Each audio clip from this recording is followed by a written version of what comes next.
This is EIT Food Innovation Prizes Competition 2020. Good afternoon, ladies and gentlemen. My name is Łukasz, or maybe I should be saying, Hola, me llamo Łukasz. I'll be your host today. For those of you who haven't had an opportunity to watch any of our country finals yet, this is one of the largest agri-food startup competitions in Southern and Eastern Europe.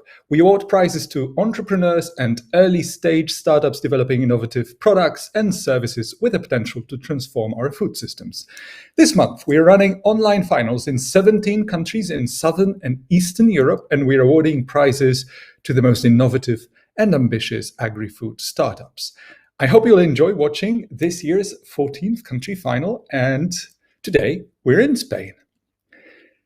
Now, I'm sure everyone's had enough of these three words: coronavirus, COVID-19, the pandemic. In every news broadcast worldwide, only 2 days ago, the world reached the highest daily increase in coronavirus infections, which is food for thought in its own right. Even though these words have been repeated a record number of times, millions of times all over the world, we still know far too little. There is some good news about vaccine development, both in the US and in the UK at the same time. But let's see. In the context of this competition, what we do know is that the virus has already impacted the food systems worldwide, pushing millions of people to rely on food banks and disrupting countless services for a period of time at both national and international level. Not to mention the impact on industries, businesses, and institutions all over the world. But we have also seen some good things happening. People returning to cooking more, planting their own fruits and vegetables, shopping more locally, supporting local restaurants, farmers, and food producers. Overall, one could go as far as say that the level of awareness about issues such as climate change seems to be on the increase as well. Now, to say it has become an important wake-up call would probably be an understatement. Can we transform our food systems towards much healthier, much safer, and much more sustainable long-term solutions? That's one of the many critical questions that call for increasingly urgent answers. This is why the world needs bright, fast-paced startups to make a difference. The startups you will see pitching today dedicate themselves day in, day out to bringing about that change. 2020 has not exactly been an easy year for anyone, which is one of the reasons EIT Food decided to move its Innovation Prizes competition online and to the summer season to ensure that startups could rely on critical funding as and when they need it most. Today in the Spanish final, we'll meet 8 ambitious early-stage agri-food startups, and to kick off our today's country final, we'd like to welcome to our stage Joseph Ridley, EIT Food. Hello, Joseph. Hello there, Łukasz. Nice to see you Hi. again.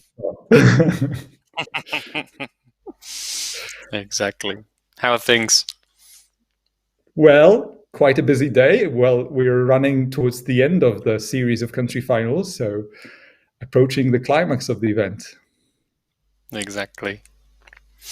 Perfect.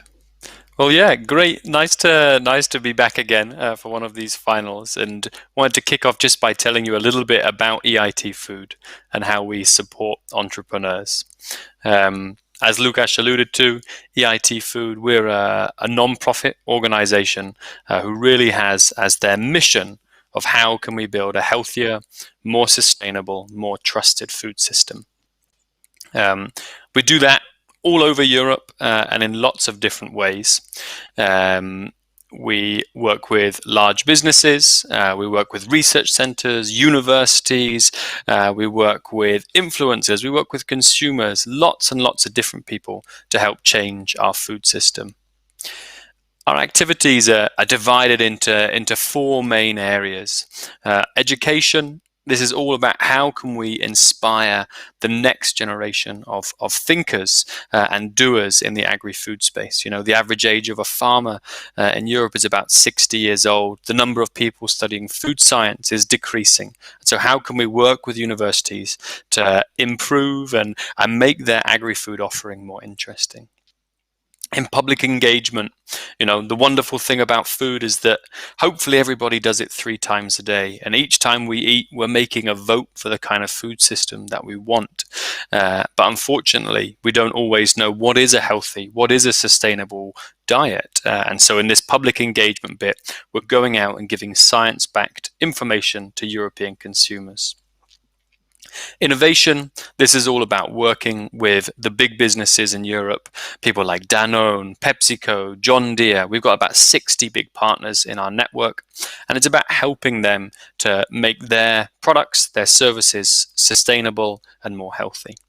And then finally, the entrepreneurship pillar, perhaps the most important of them all.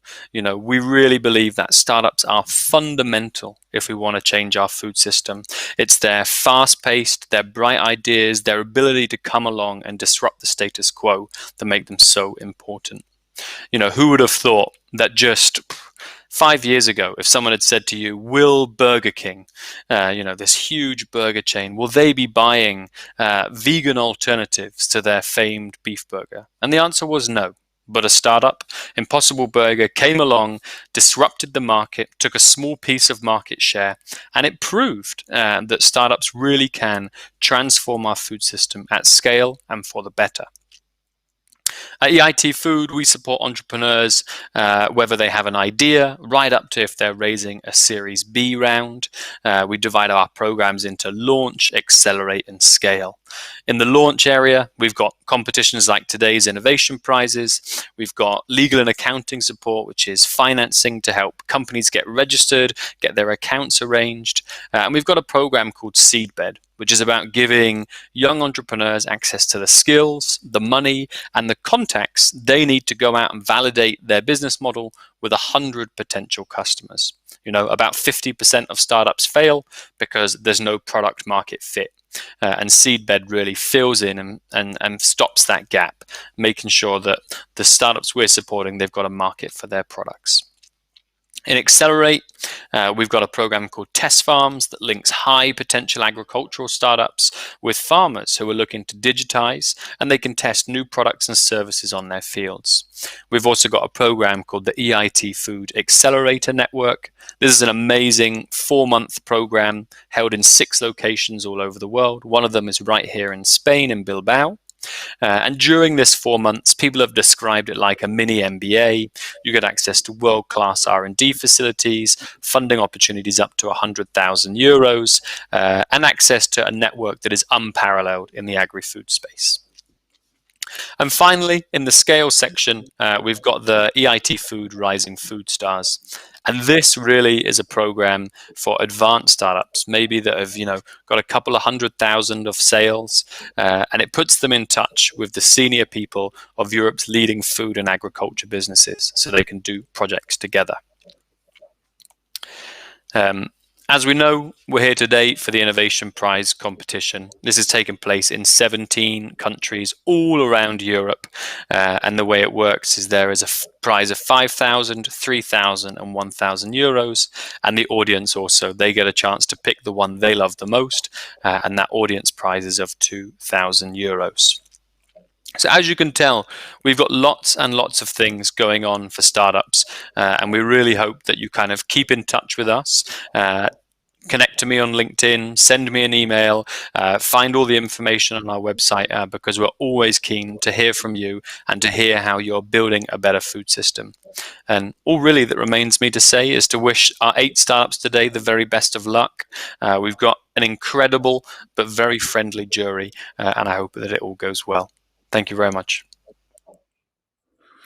Ladies and gentlemen, that was Joseph Ridley of EIT Food describing a wealth of opportunities for all those startups and entrepreneurs and even dreamers, people who are only starting.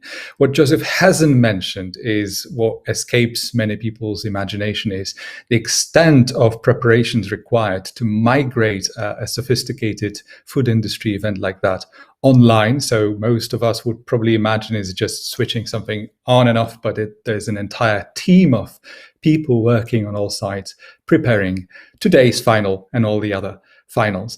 Ladies and gentlemen, We have 8 startups today competing for the country final prizes. The first prize is €5,000, second prize is €3,000, third prize is €1,000. These prizes will go to the teams who, in our jury's opinion, have the most innovative and impactful solutions for our food system. Moreover, the winner of the first prize will be invited to the grand final in autumn, where the finalists from all 17 countries will compete for prizes up to €25,000. Apart from that, all first prize winners will have access to top quality training before the grand final. Last but not least, we'll also be awarding the audience prize today during the Spanish final. I don't have to say that too often, I hope, but the audience is at the heart of this competition, plays a key role in it. During the jury deliberations in our keynote speech, each audience member will have one vote to say which startup they think has the biggest potential to transform this food system, making it better for people's everyday life, health, and also environment. The startup that wins your hearts and minds will receive €2,000. And now, ladies and gentlemen, please welcome our today's jury. We've got Concepcion, we've got Olcay, Ananya, and Begonia joining us live today. Ladies and gentlemen, can you hear me well? Yes. Good afternoon. Yes. Good afternoon. I could be introducing each and every one of you individually, but I suppose it makes much better sense if instead I start with a tricky question. Well, you may probably know this question if you have watched any of the previous country finals. And the question is, blunt as it sounds, what makes you qualify to pass a fair judgment at the end of the day after we have finished all the 8 pitches today? Can we start with you, Concepcion? Yeah, it's just fair that we will be on the spotlight, right? And have to answer a question, since we're going to be making the questions thereafter. But I would be really happy to do. Just fair. So I am the director of EIT Center for Social Innovation and Sustainability. I've been a part of several juries already of different startup competitions for the last 10 years. Before that, I've worked managing Area 31, which is IE Business School's space for entrepreneurship for startups, mostly focusing in sustainable or sustainability-related startups. I'm also part of Ashoka's venture board, and I sit at the board of a couple of impact investment funds. So I hope you think I qualify. Perfect combination. Thank you. Now, can we proceed to Olcay or Olcay, or I'm sure the pronunciation is wrong, so probably a third version. It's different, yeah. And hello, my name is Olcay. I'm the co-founder and CEO of All Surplus.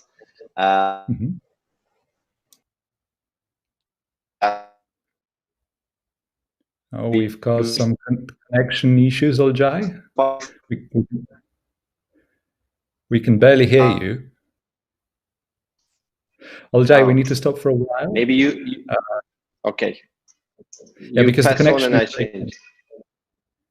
Yeah, let's see, because hopefully you will be able to ask questions with this kind of sound quality. Can you try again? Okay, so do you hear me well now? Yes, it's much better.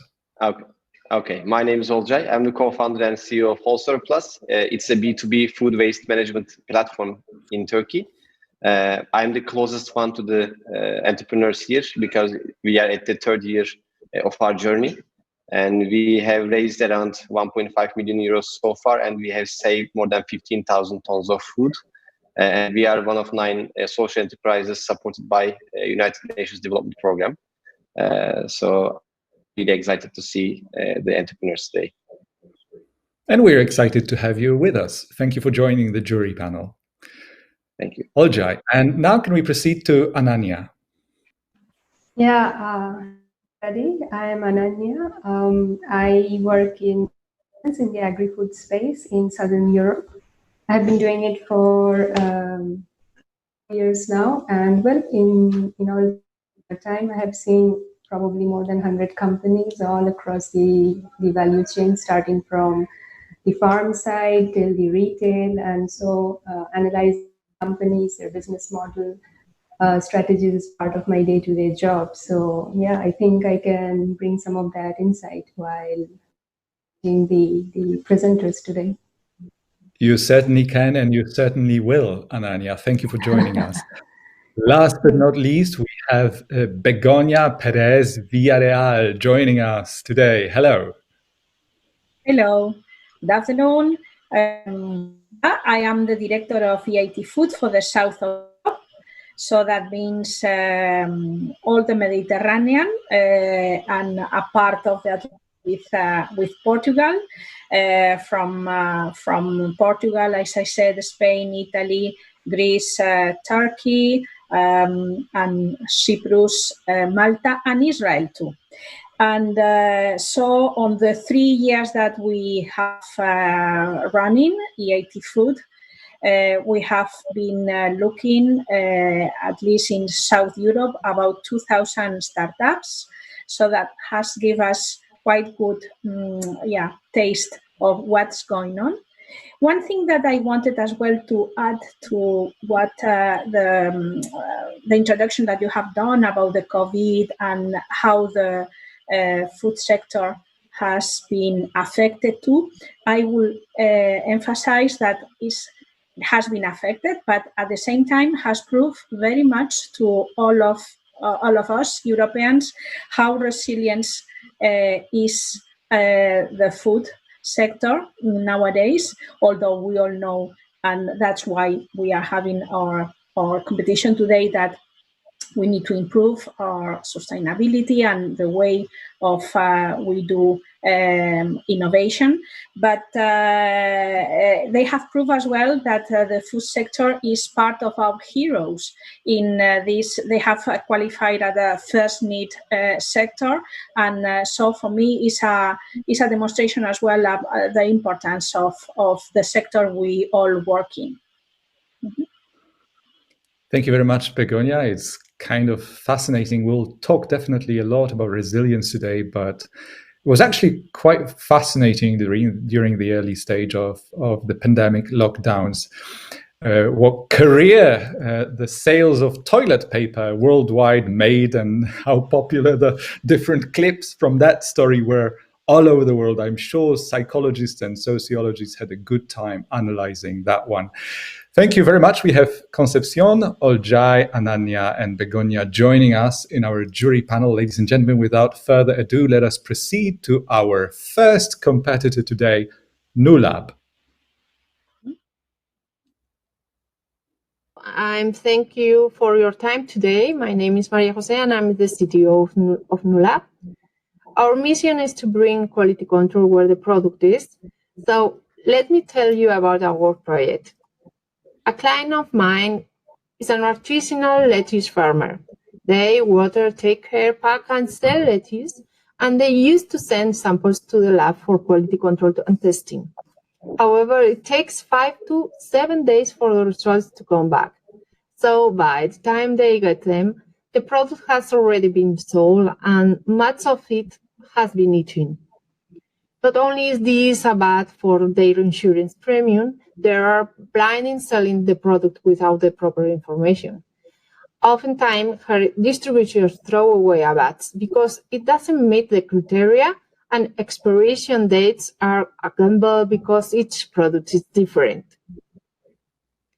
That's why we want to test every product in real time where the action happens right in the processing plant. So let me repeat this again. Test every product in real time where the action happens. The result is a paradigm shift in food production. We go from 5 days to seconds, and from a very representative sample size to all production. So imagine the impact this can have in consumer trust, quality control, waste food, and the bottom line of the full industry. So how do we do it? We combine near portable technology and hyperspectral with data processing and machine learning to create a platform that is able to analyze and predict anything from pathogens to strange objects, as well as the physical properties of the product. And this translates into into a very interesting business model that consists of an upfront one-time installation fee that pays for the equipment and a quarterly fee for the software platform and the maintenance. This both reduces our need for financing as we scale sales and create predictable revenue streams. The market only in Spain is vast and with ample room for growth. According to the Spanish Statistics Institute, there are over 4,700 companies with more than 50 employees, which is our customer sweet spot. But we have gone further. We ask our partners, mainly the National Center for Technology and Food Security, to tell their customers about us. 900 showed interest, so our goal is to capture 350 companies each year after our mainstream launch. I'm absolutely certain we can accomplish this. In fact, our CEO has done this before, bringing Spanish quality control to the flourishing agri-food industry of Peru and setting up a testing laboratory there.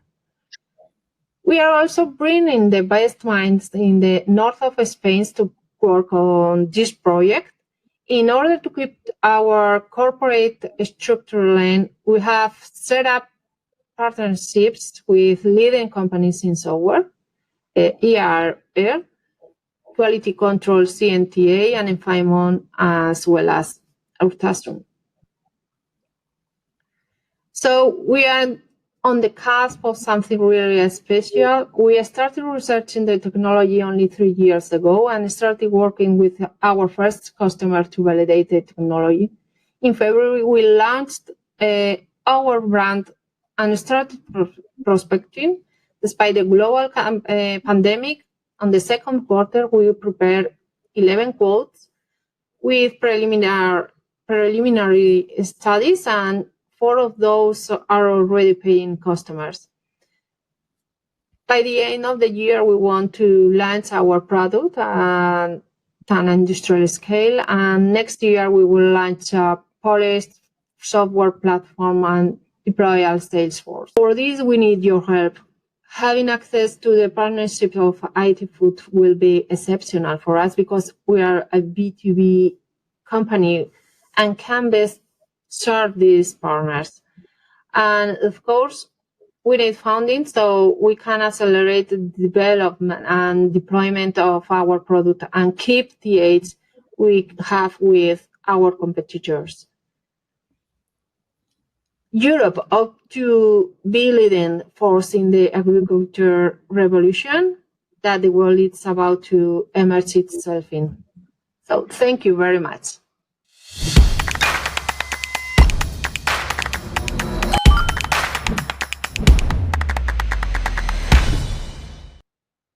Ladies and gentlemen, that was NewLab, our first competitor. And now we have Maria Jose Bengoitzea joining us live for the Q&A. Hello, Maria. Hello, Lucas.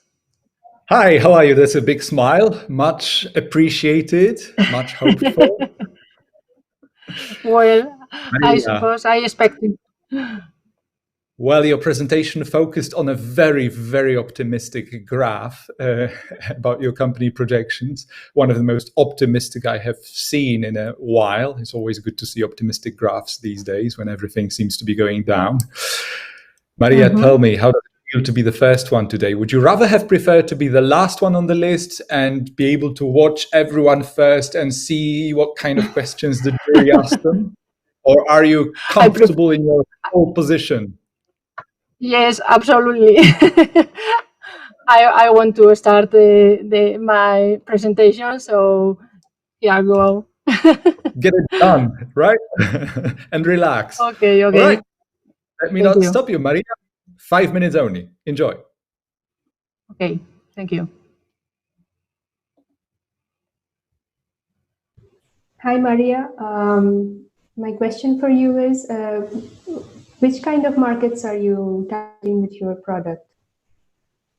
Well, No, please go ahead. Yeah. Well, okay. Our market is focused in agri-food sector, especially in agro-industrial sector, being able to access a market of more than 900 companies. Currently, we are working on 3 subsectors: cereal grain, minimal processed vegetables, and meat. Okay.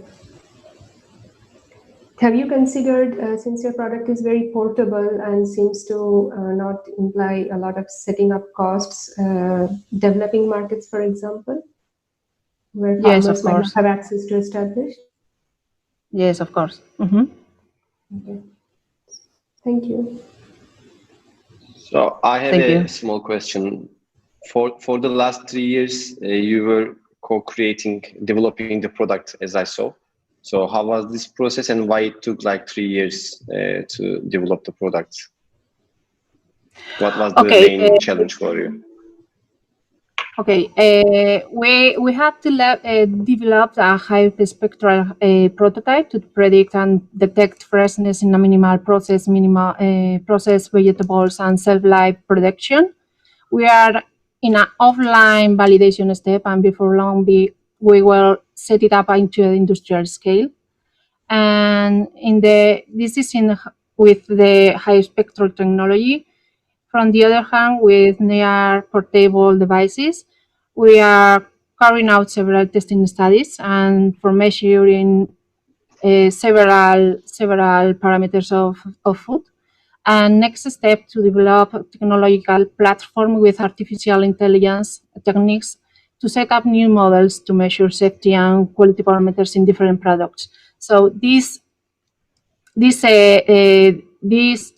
challenge or these studies we are currently now working with them, and we start with these technologies 3 years ago, and we focus in near and hyperspectral technologies.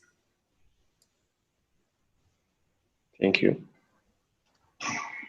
I wanted to know, how does this compare to whatever already existing solution you think is closest to what you are offering right now? Well, the others companies, for example, software developers, or for example, technological companies, offers, for example, a general solutions. In our case, we will offer a turnkey solution that will involve 2 sources: the installation or the implementation in the industry of this technology.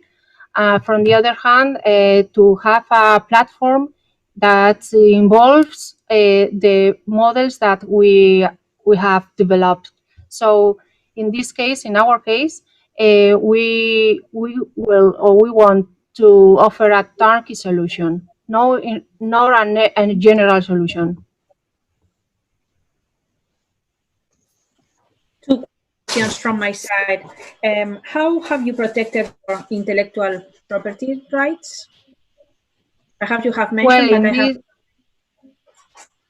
Yes, in this moment we are collaborating with another companies, and we have with them an NDA in which we mark the conclusion or the clauses that we have to in order to use the technology and the solution. Yes. And how you will use the innovation prize for? How? Sorry? How you will use the money, the innovation prize for? Oh, okay. Mainly implementing for an industrial scale of the hyperspectral prototype. I need to implement in an industrial scale. So I use the financial aid for EIT Food for this one. Thank you very much, Maria. We need to stop here. That's exactly 5 minutes. I hope you enjoyed the Q&A. Breathe, Relax. Now all you can do is just watch others compete and get stressed. Okay. Thank you very much. Thank you. Good luck. Thank you. Bye. That was Maria, ladies and gentlemen, our first competitor of the day. Let us proceed now to the second competitor, Princeact. Claudio, Irina, and Nico.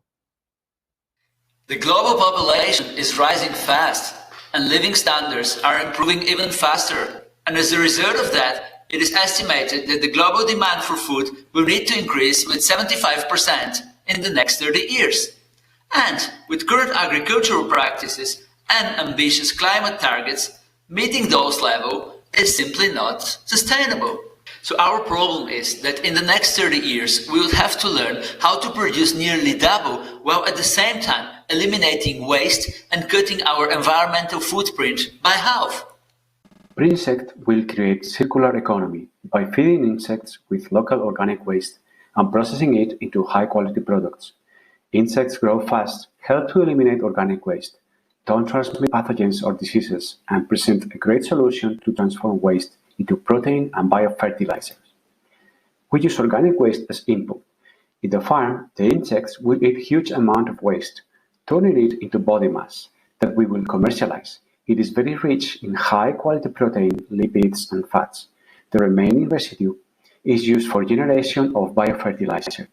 For every euro we spend in organic waste, it will cost 2.1 euro in processing, and we will get 2.8 euros from dried insects and 1.3 euros from biofertilizers.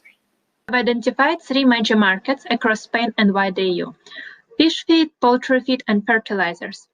Those are markets where we see biggest opportunities in light of their growth and movements towards more sustainable practices.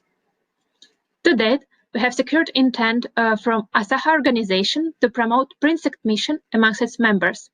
We have identified 4 major customer groups like chicken farms, fish farms, feed mix and fertilizer mix producers, and with numerous studies confirming growth rate and survival rate benefit for livestock, we believe we will create value for customers. Insect farming is a relatively new industry. There is growing number of companies, 2 large-scale industrial players, and Princeact will focus on strategic location in Malaga, where we have secured a strategic network of partnerships and customers. And with support of our advisor team, we're introducing unique formulation and protected technology aimed at consistent quality of output and shortened, more efficient production cycle. Different phases have been identified to scale up our business model, from market validation till expansion and replication. Innovation Prize is therefore a cornerstone for us, enabling the whole process to materialize by establishing the first R&D facility in Malaga and to validate the market. Indeed, we've been invited to present as one of the most innovative companies at Smart Agri-Food Summit in Malaga in September, and there we'll meet already our pilot customers and suppliers. Financially speaking, we target an IRR for our investors of around 50%, and economic break-evens within 3 years' time, and a total fundraising of 40 million, of which the first round for the first R&D facility will be only around 300,000 euros. In this perspective, the Innovation Prize is fundamental to ignite the snowball effect for the first round of fundraising. To achieve such growth, we need a paramount team.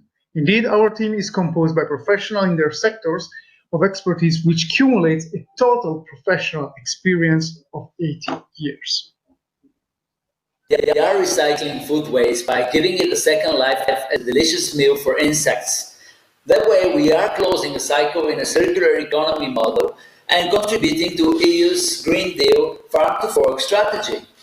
We also are producing high amount of high-quality protein food in a very environmental friendly and resource-efficient manner. Thereby, we're helping to reduce the use of arable land, the level of house gas emissions, and the EU's dependency on imports of soya from South America. So thank you for following us, and let's make some buzzing impact together.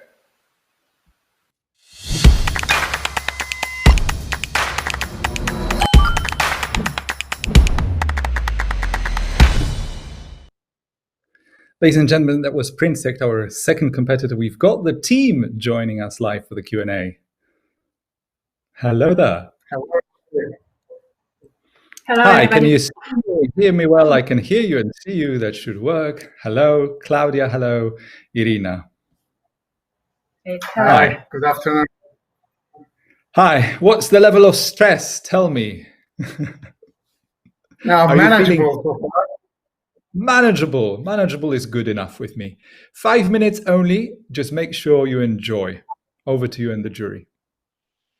Thanks. Okay, perhaps should I begin asking you why your product is different from the ones that are around in the market already? You have made an analysis of the competence. What are your differentiations from them? So yeah, basically, we looked at three major points, and this is three advantages which we really believe will help us to succeed. One is about formulation. So we now work closely with advisor board, who basically develops formulation based on local Andalusian specifics for substrates. And this substrate formulation, which will enable consistent quality, will as well create unique black soldier fly genetic profile. So we basically will focus on the needs of Spanish markets primarily, and we will bring the product which will be created from as well adapted formulation on the market. Another one is IP-protected technology, which is focused on shortening production cycle, and this is primarily related first to portioning of eggs on neonatal equipment, as well as creating their hair conditioning system, which will basically can reduce the cycle by up to 20-30%.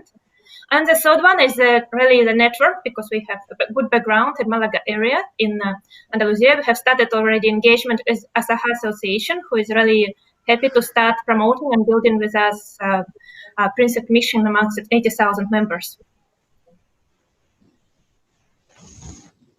So this is 3 points we would focus on. Yeah, thank you. I have been hearing of insect farming about to become a thing for several years now, and I've seen a lot of projects, start and go down. So I'm more concerned with the lack of competitors than with the existing competitors. And I would like to know from you, why do you think now the technology or the market is ready for this to actually become a thing?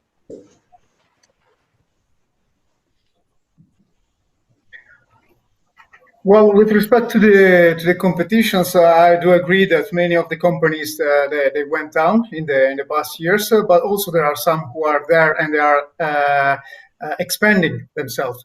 And I think that here the key is to have a clear idea on what we should focus on at the beginning. So at the beginnings, we will target localized markets with this formulation that Irina just mentioned earlier, and we will scale it up organically. So basically, we won't start very big.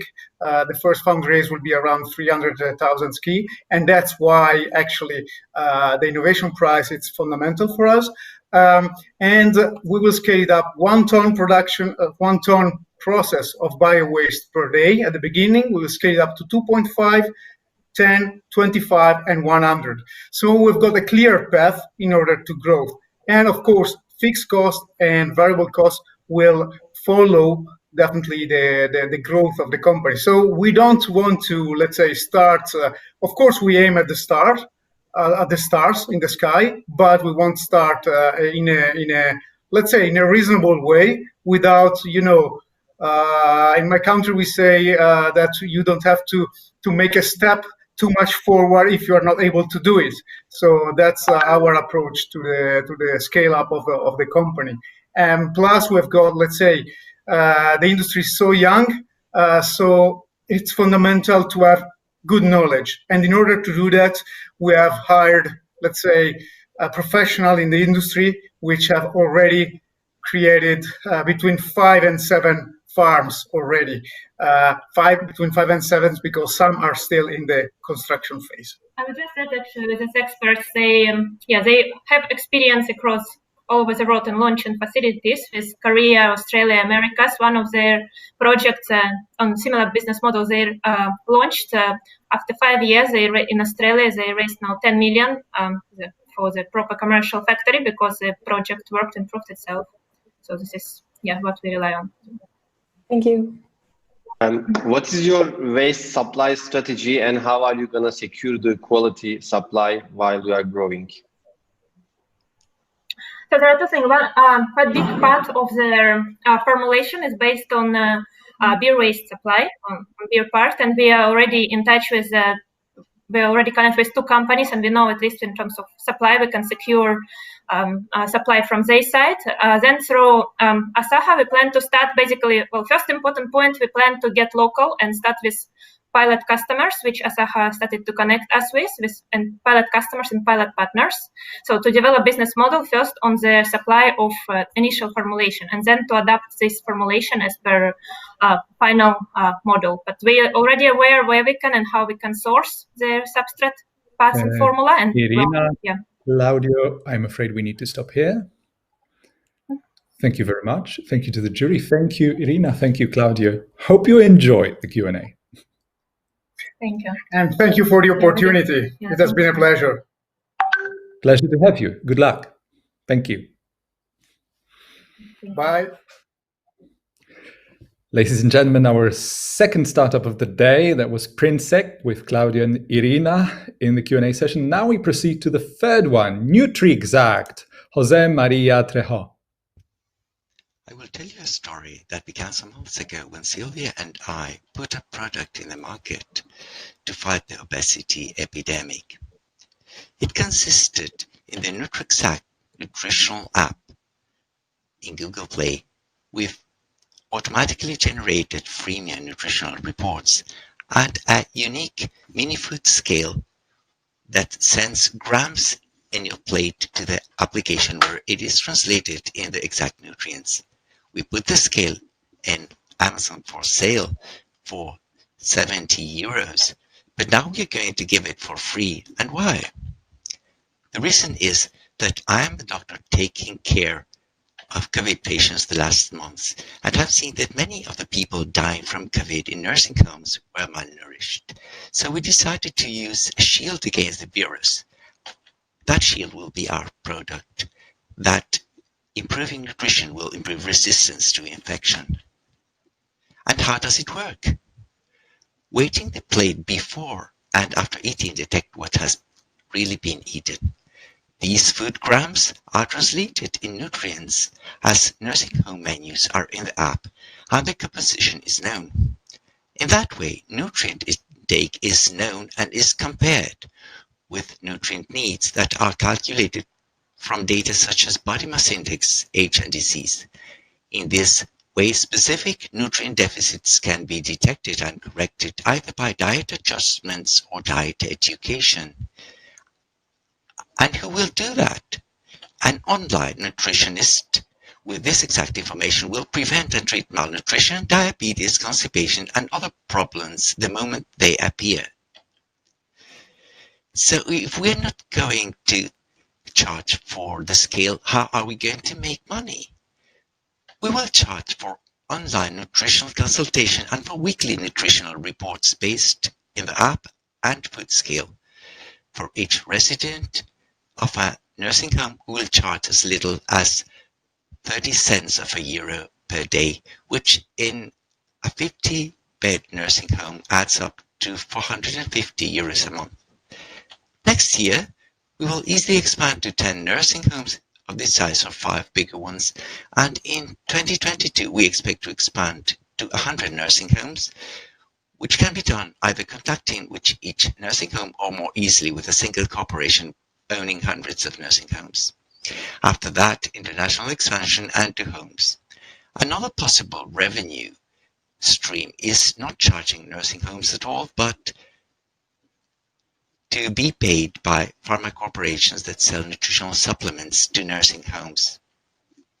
As population gets older, nursing homes are a growing market, and we have an agreement to test our product in a large nursing home facility. This product provides personalized diet to residents, and that will increase their well-being and health. Clinical assistance nutritional doubts will be solved on the go by the online nutritionist, and that will also reduce the workload of nurses and doctors.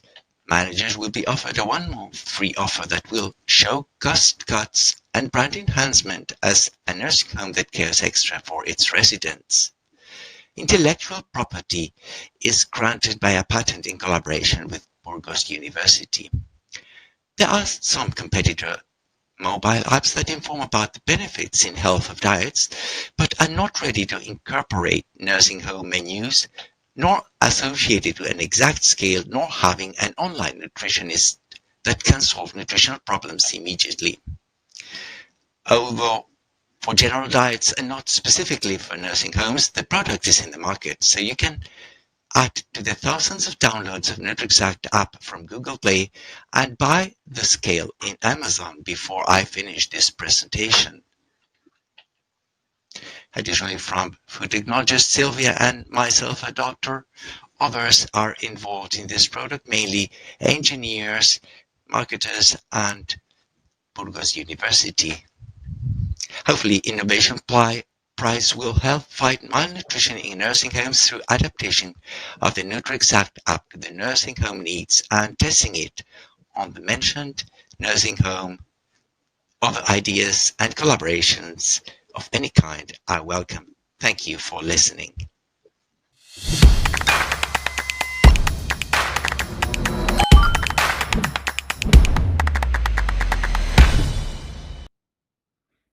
Ladies and gentlemen, there was NutriExact. We have Jose Maria Trejo joining us live for the Q&A with the jury. Hello there. Hello, hi. Hi, good to see you. Do you feel you're ready for the confrontation with tough jury questions, Jose? No confrontation at all. I'm ready for confrontation. You prefer more peaceful, diplomatic description of what's about to happen in the next 5 minutes, right? That's right. Well, just promise me one thing, you will actually enjoy it anyway. Yes, I will, for sure. Over to you and the jury. Okay, thank you. Hi.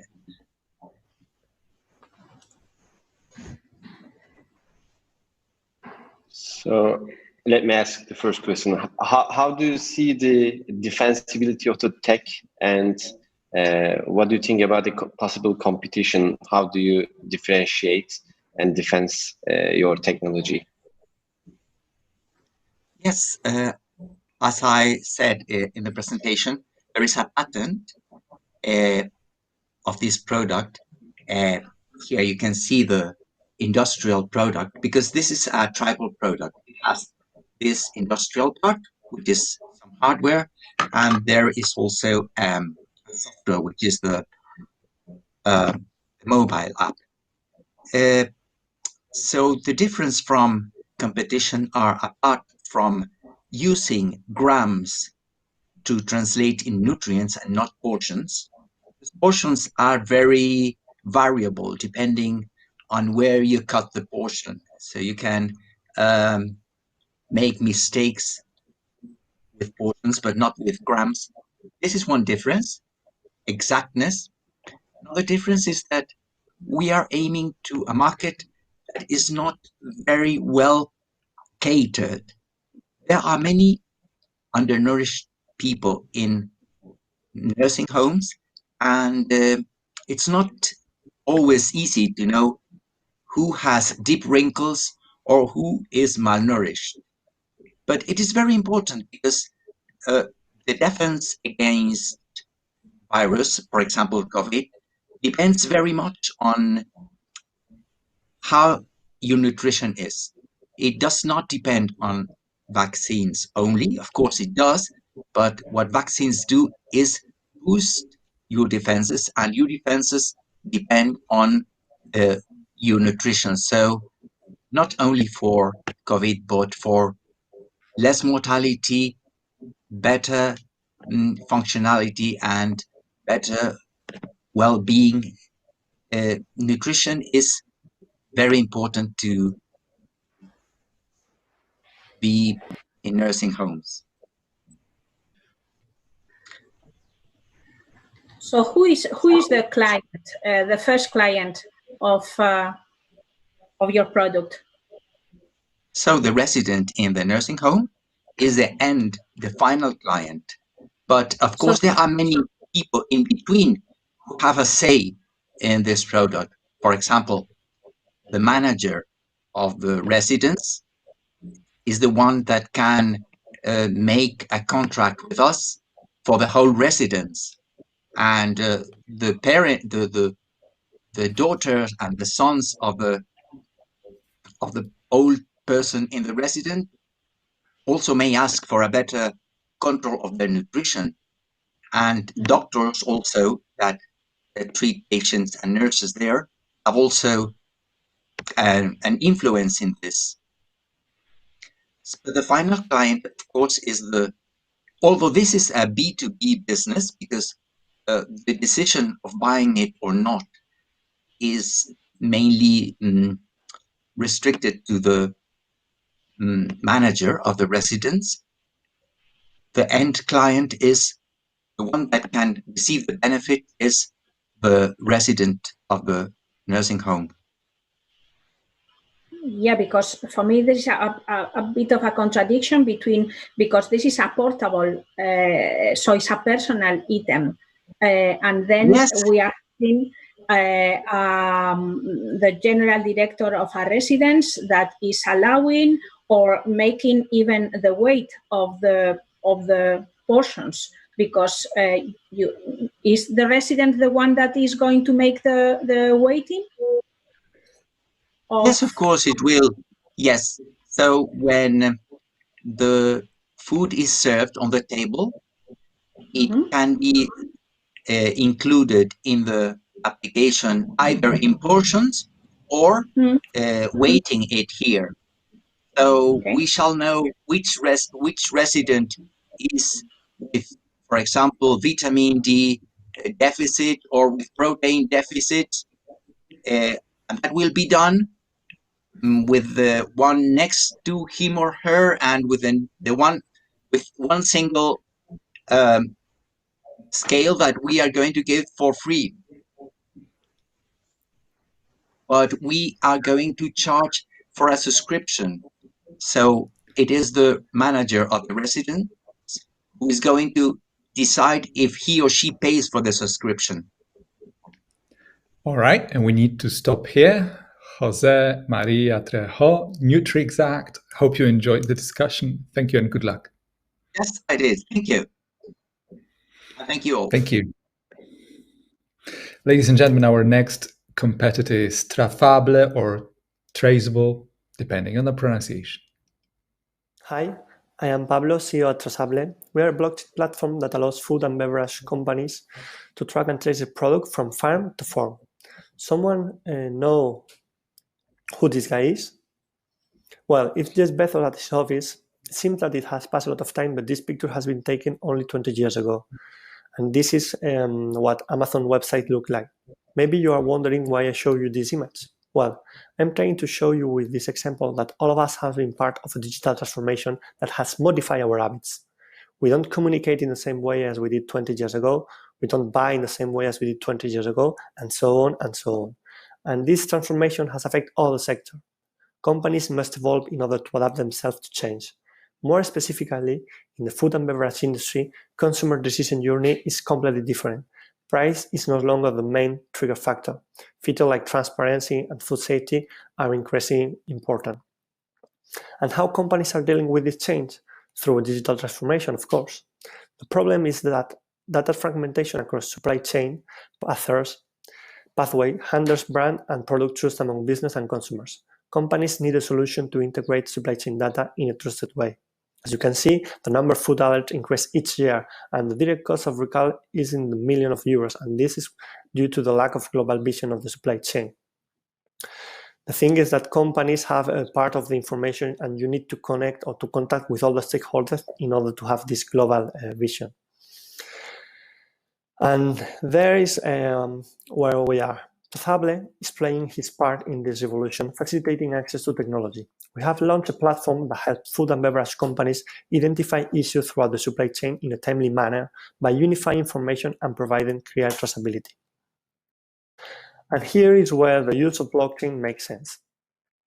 It allowed to carry out exchange of digital assets through a distributed network of participants who don't necessarily trust each other but follow the same rules.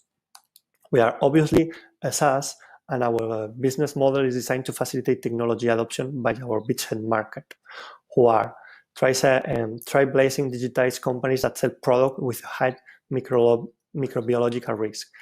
In Spain, there are more than 1,000 companies and more than 18,000 in Europe.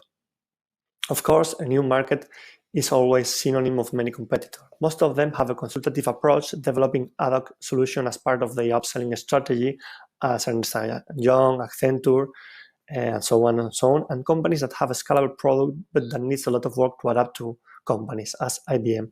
Our product is as scalable as IBM Food Trust, as personalizable as an ad hoc product, and with the best price-quality relation. In one sentence, our product is built for run companies and tailored for yours. Regarding other startups, our focus is not on technology, but on creating value for our clients. That's why we focus on food safety problems to become a must-to-have solution and be able to show the road faster to our clients. A key thing in our post-COVID strategy. Our team has the necessary skill, expertise, and experience to exploit the identified market opportunity. We have a tech team. All our development is made in-house, with experience in business development and more than 10 years of experience in food safety. In addition, we are backed by top advisors that help us in our strategy. For instance, Leonor has been working for more than 20 years as food safety and quality director in a big-size meat company, and Leandro is global sales program manager at Workplace, one of the business software of Facebook. We have begun to generate traction in Spain, and now we want to grow in Europe, and that's why we need EIT support. We have already validated our product with our first client, and now we need to boost our growth in order to be able to transform Europe's food system and start our worldwide expansion in an early future. And this is our roadmap. And how EIT Food can help us? Well, we want to win this competition in order to attend the European final. With the both prize, we will be able to boost the European expansion of Traceable. But what will bring more value for us is the exposure and the network we can access that will shortcut our business development roadmap.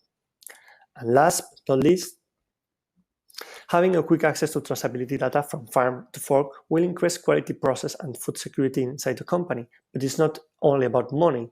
This new way to tracking products could help to prevent up to 179,000 tons of CO2 in Europe each year, and will help to achieve 5 sustainable development goals, as we can see in this publication of the World Economic Forum. So thanks for listening to us. We are now seeking for partners to achieve our growth objective, so please join the future, join us. Thanks so much.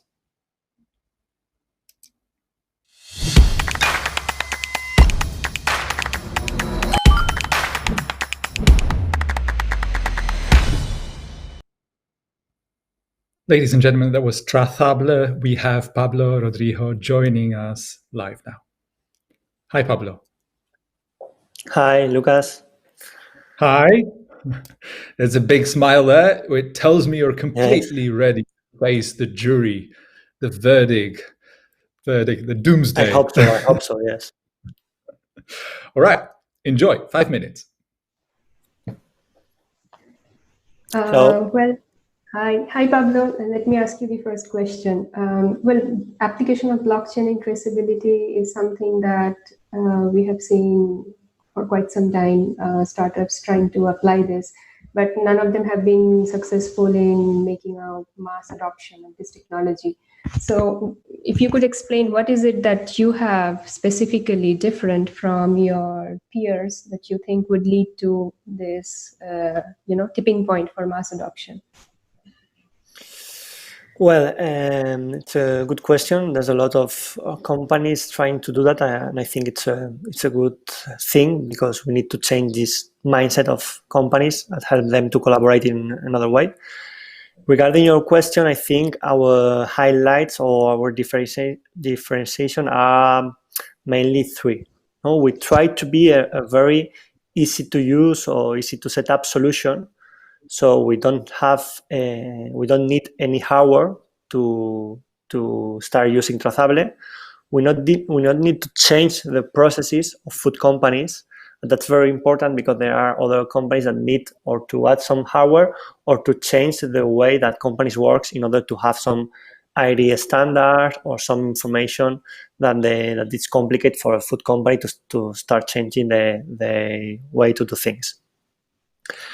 We are business friendly, not only because of that, but because of, even though we use a deep tech technology as blockchain, we don't speak at this level with food companies. No, we only need to connect our system or our API to the ERPs, to the Excel or SAP where they have the information in order to start working.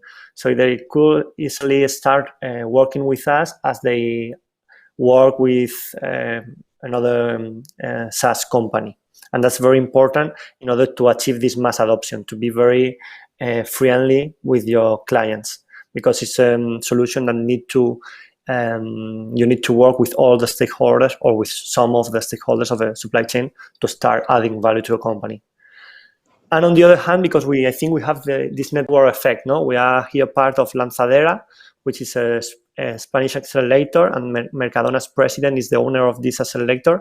So we are in a very good place to start create this mass adoption, because Mercadona, as some of you may know, is a huge retail here in Spain and now in Portugal, and has a lot of power to prescribe or to ask their suppliers to start using this kind of solution. And now we want to improve this network effect, being part of the EIT Food and having access to this network to, as you said, achieve this mass adoption that is very important for this kind of solution, of course. Thank you. I have a related question. How much time would it take to onboard the clients like Deutsche, and what would be the ticket size? Well, this depends. Normally, if the companies, as we said, our beachhead markets are trailblazing, digitized companies with a product that has microbiological risk, because it's easy to us to show the importance of our solution. So if they already have, if these companies are already involved in this digital transformation, it's easy to us because they already have these connectors, or we can talk with the IT department in order to connect and start receiving information. So we can do it in 1 month, 2 months.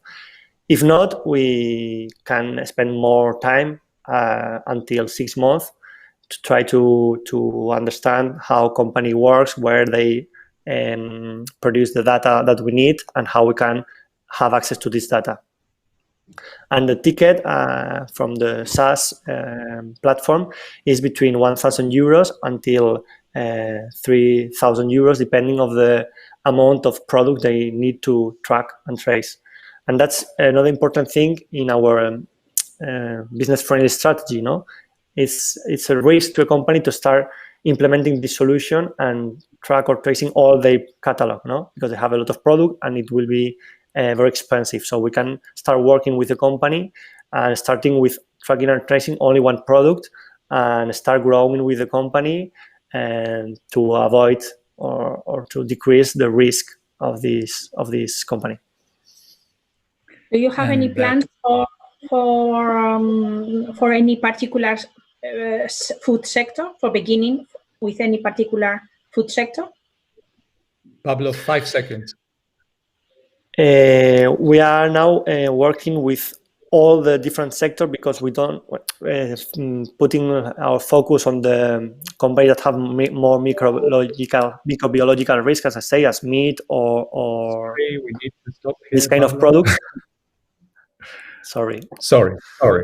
I'm sorry, actually, I should have stopped even before this last question. So I hope you enjoyed answering all those questions, not all of them easy. Pablo, thank you very much for participating and good luck. You're welcome. Thanks. Bye. Thank you. Ladies and gentlemen, that was Pablo Rodrigo from Traceable.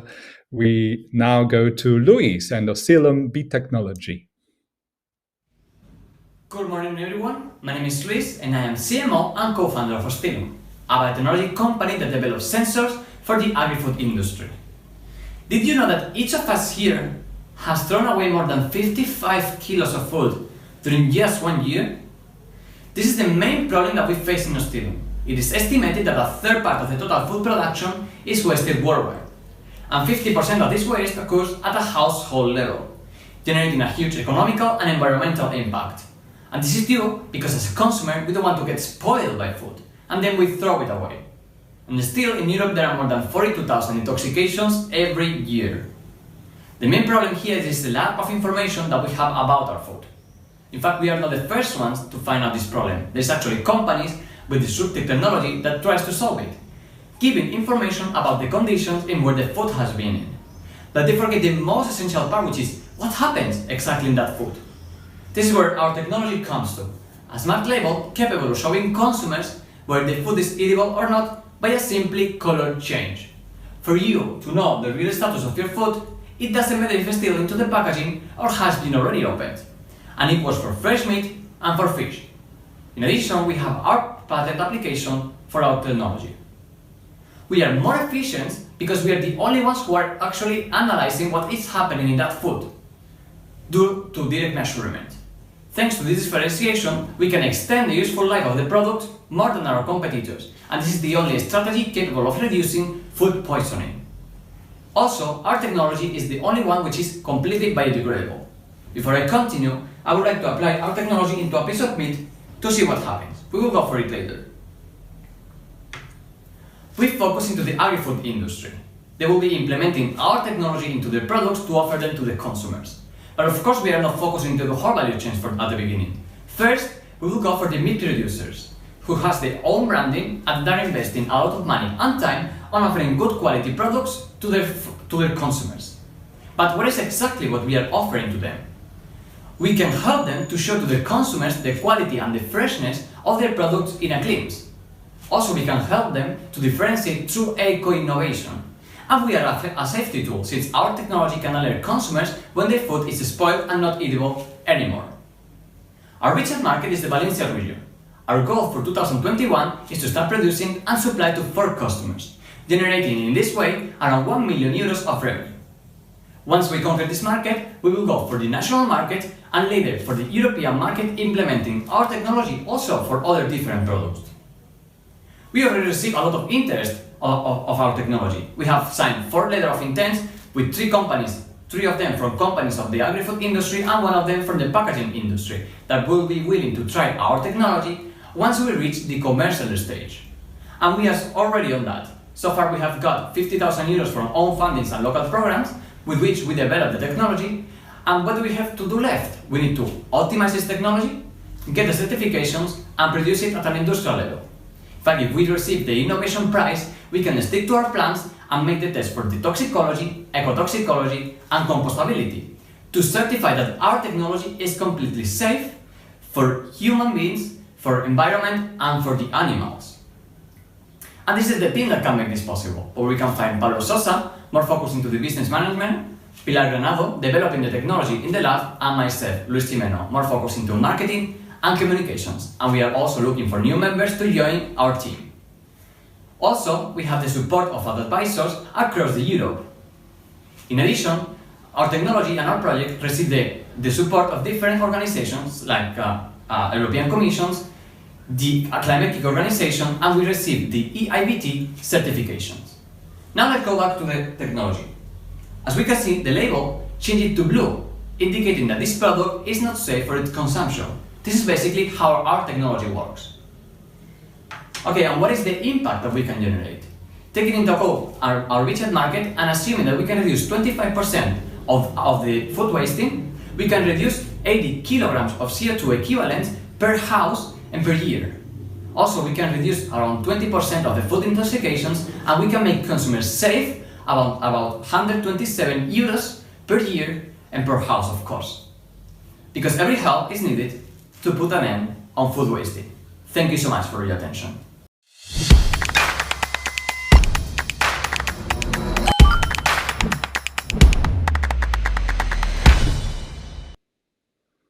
Ladies and gentlemen, there was Oscillum. We have Luis joining us live now for the Q&A. Hello. Hi, can you unmute, please? Let's check if we can hear you, Luis. Otherwise, we'll have to come back to it.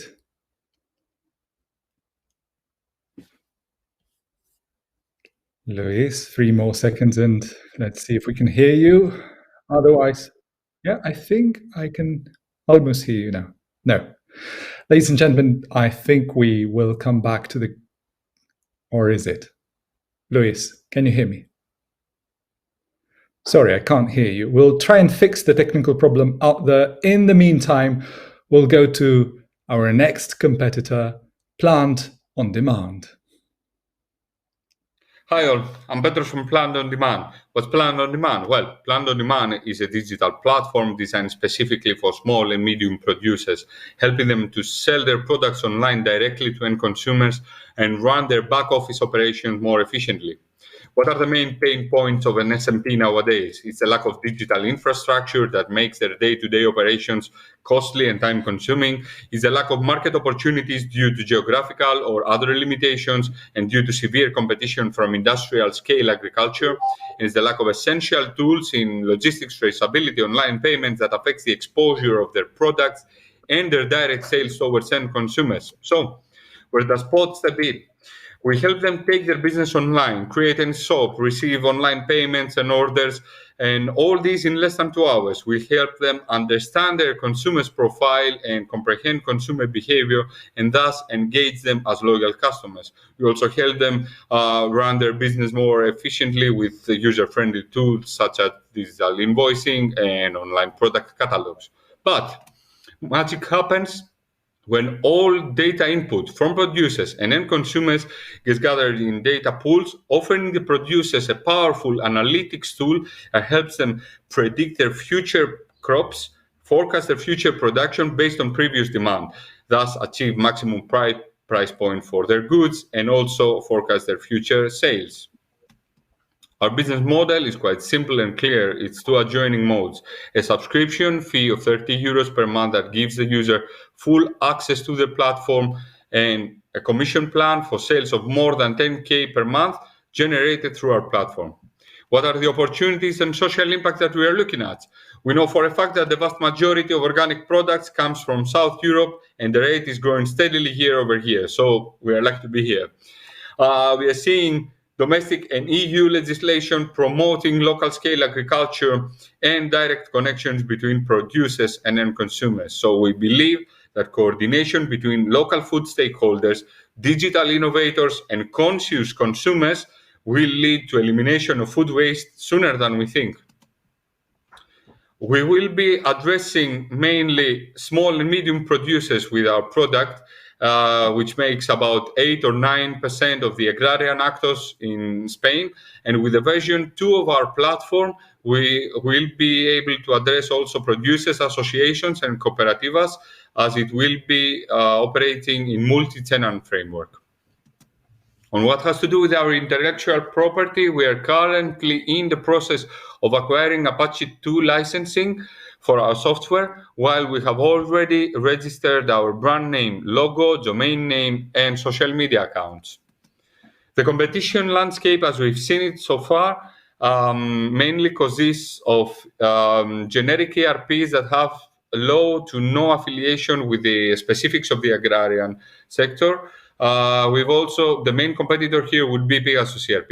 We've also seen online marketplaces that are, most of them are demand driven and offer no essential tools to the producers. And we have also seen e-shop building applications or mobile applications that offer some or limited functions to their users.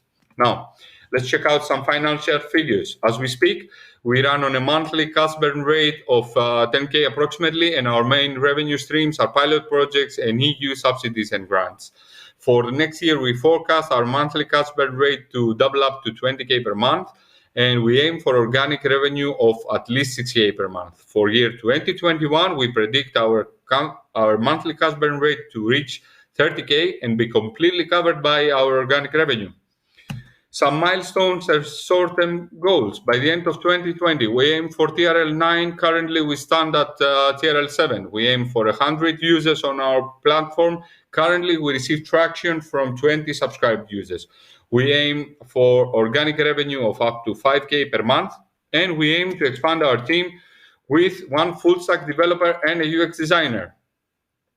Speaking of our team, it's a multilateral, versatile group of professionals. We are full of energy and passion and love for what we do.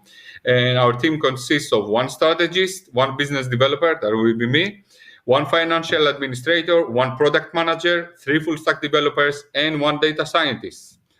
We joined this competition hoping to gain not only monetary prizes, that we will use mainly to improve our digital infrastructure, reach TRL 9 and launch targeted campaign on social media and Google, but more than that, to expand our network among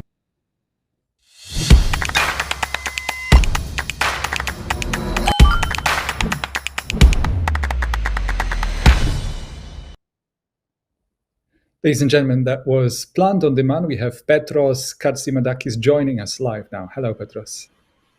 Hello.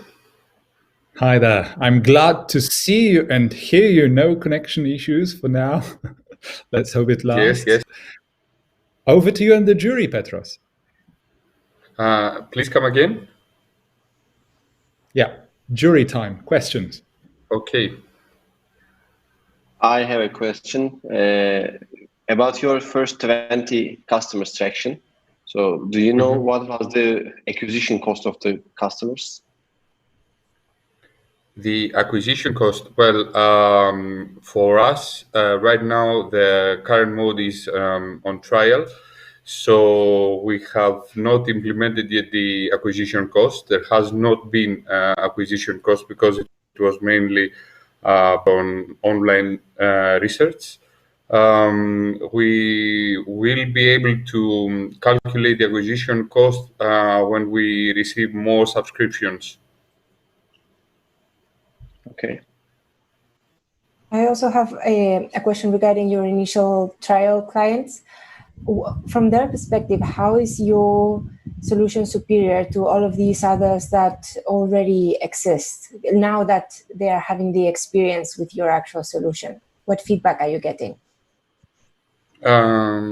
We're getting great feedback from the usability and functionalities of the platform. The first thing that distinguishes us from the rest of the competition is that it's a complete solution that offers ERP functions together with a proper online business for them.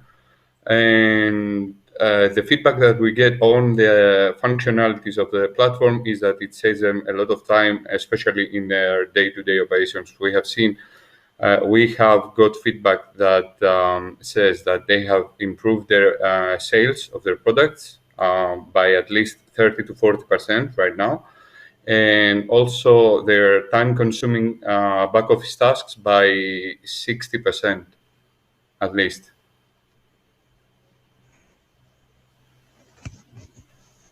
Hi Petros, I have one question for you. The main value add of your platform is the data insights, right? Which helps your customers plan their sales and all. So what do you think would prevent your competitors from providing the data analytics insights to their current clients? How are you protecting what you are going to provide or you are providing? Do you have any sort of IP or any kind of special feature? We have IP protection. We are also we have also updated our GDPR licensing, and from the point that the users are logging into the platform, their data is their data, so they are free to do whatever they want with them. Okay, thank you.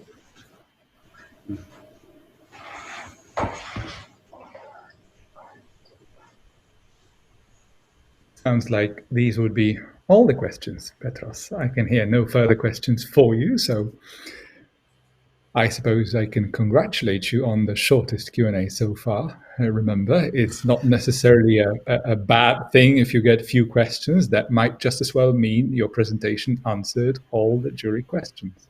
So good luck. Hope so. Thank you too. Bye-bye. Ladies and gentlemen, that was Petros Kaltsimadakis, Plant on Demand. We shall proceed now to our next competitor, Footeralga. Sofia Tristancho Ruiz. Hello, my name is Sofia. I'm here to present Footeralga. I am sure that everybody is aware of the huge problem we have when we talk about plastic pollution. Here, there are two clear examples of that. That's why several countries are taking action and they are changing their regulation in order to ban disposable plastic container by 2021.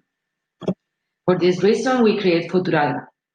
Do you know that algae can be used to create new material that have the potential to substitute plastic? That's why we are going to manufacture biodegradable and compostable disposable packaging made out with macroalgae for fruit and vegetable. Here, there is the prototype we have, at least you foresee and here. And the raw material that we are going to use are the macroalgae that are deposited on the beaches, which are considered as a waste. So the idea is to give an added value within our project. This new regulation are going to open a huge market niche for alternatives that are more sustainable than plastic. Here I show you some data about the total consumption of disposable plastic container in Spain and in Europe. Just for you to know, 42% of the worldwide plastic production goes directly to manufacture disposable food packaging. If we talk about competitors, plastic would be the biggest one. But if we are more focused now in non-plastic alternatives, because they are more in trend, and with the new regulation, the other one are going to be banned. So we focus on paper and cardboard, which are natural and biodegradable, and they are more in tune with the new trends. But Footeralga products, they are going to be also compostable, as we are going to use just natural components from the beginning to the end in the manufacture of our packaging.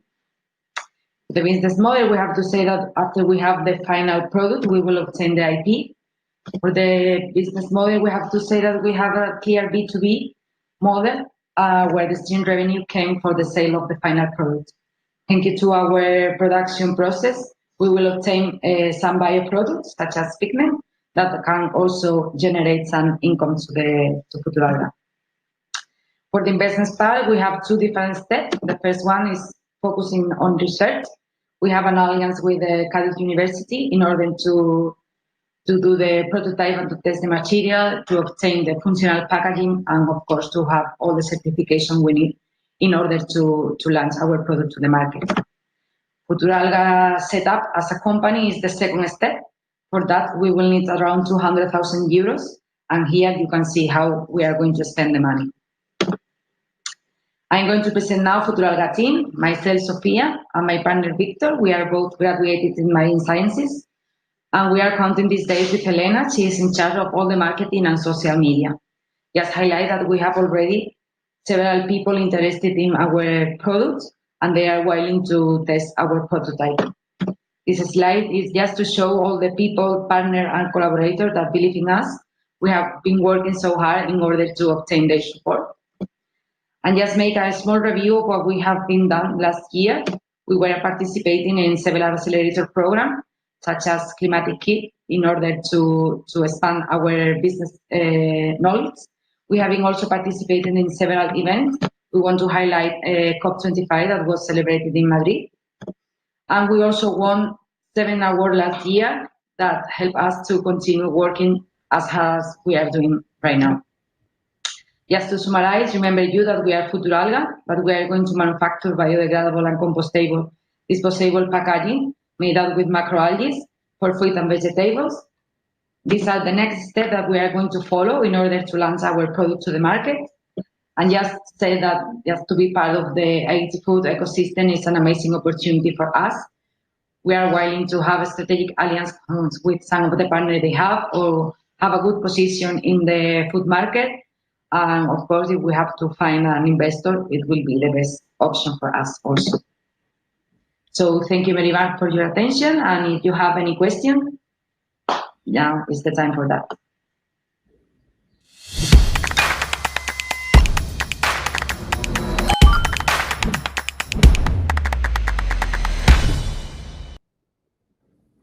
Ladies and gentlemen, that was Footeralga, our 7th competitor. We have Sofia Tristancho Ruiz joining us live for the Q&A. Hello, Sofia.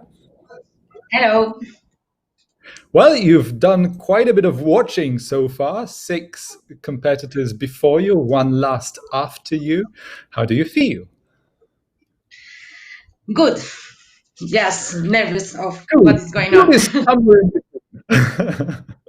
All right, just make sure you enjoy the 5 minutes with the jury. Over to you and the jury. Okay, thank you.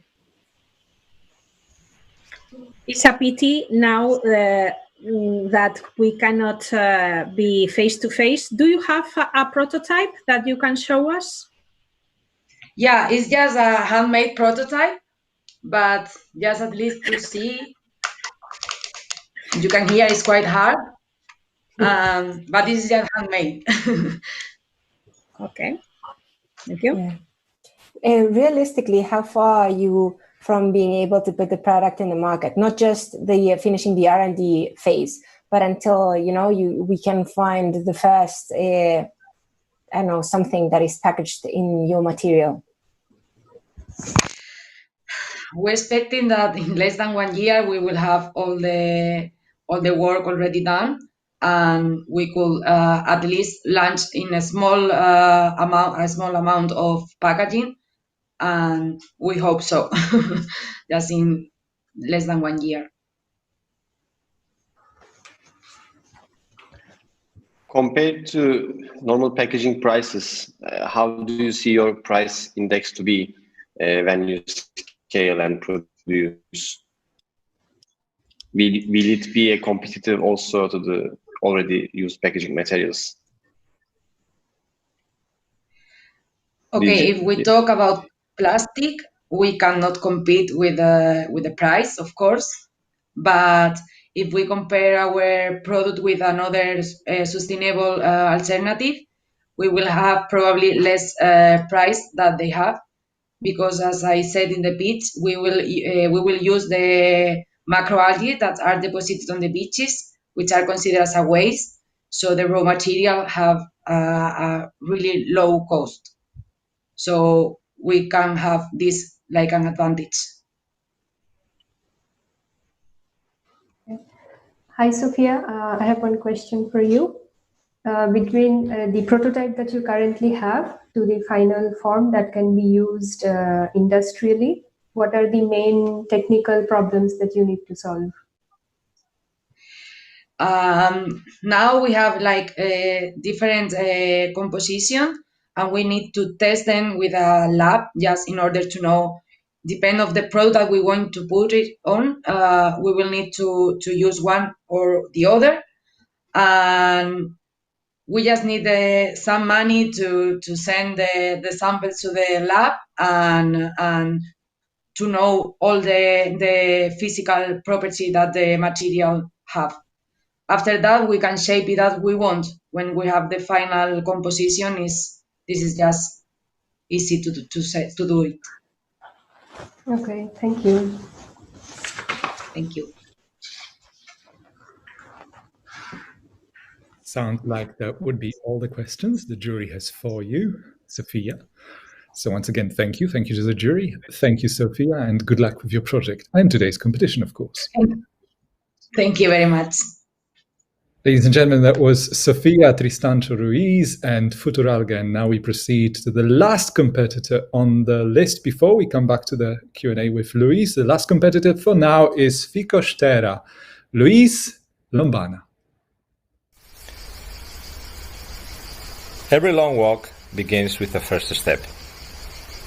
And our work started already 5 years ago, when we decided to tackle a major problem within the environment and within the oceans. Modern agriculture generates severe oceans degradation due to discharge of large quantities of agrochemicals, which cause significant problems as well as billions in costs. However, agriculture cannot stop harvesting. There's more crops needed to feed an increasing population, and also we need healthier plants and organic plants, because most of the people is demanding a better food quality. So this is where we came to find the solution to that problem, to produce innovative fertilizers from a new source, which is the marine algae, reducing the impact of agriculture in the environment and also in oceans runoff.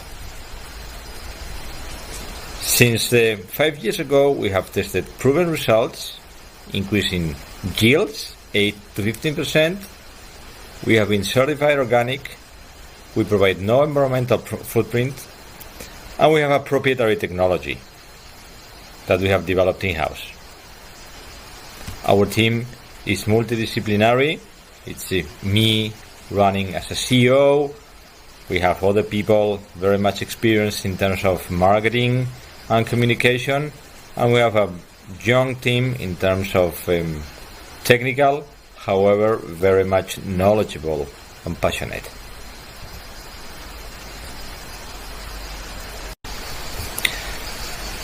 We have had a number of achievements since the 5 years ago that we started, which is running business as such since 2017. We have already 3 product lines in the market, and basically we are multiplying by 2 every year, not only the customers, but also the number of sales. Important to say that the repeatability of our customers is very high. Over 80% of the customers that purchase our product once, they would be repeating.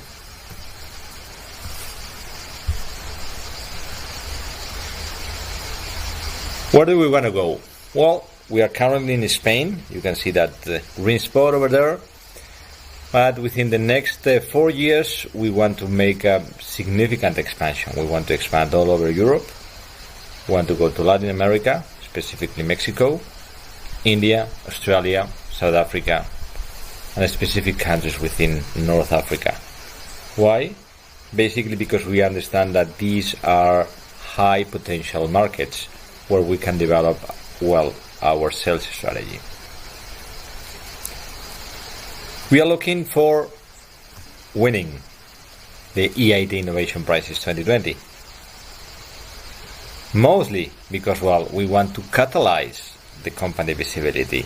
We really need to have everybody know about our innovations so that we can accelerate our international expansion, and we can also have access to not only investors but strategic partners and alliances that are going to be able to consolidate our business strategy. We will contribute to develop European agricultural practices. By all means, we will deliver a positive impact, and then we also will be able to contribute to Europe's agricultural development in terms of new technology, biotech, new crops, and mostly new agricultural practices. So basically, for ending, as we like to say, another agriculture is happening, so let's all profit from it. Thank you very much.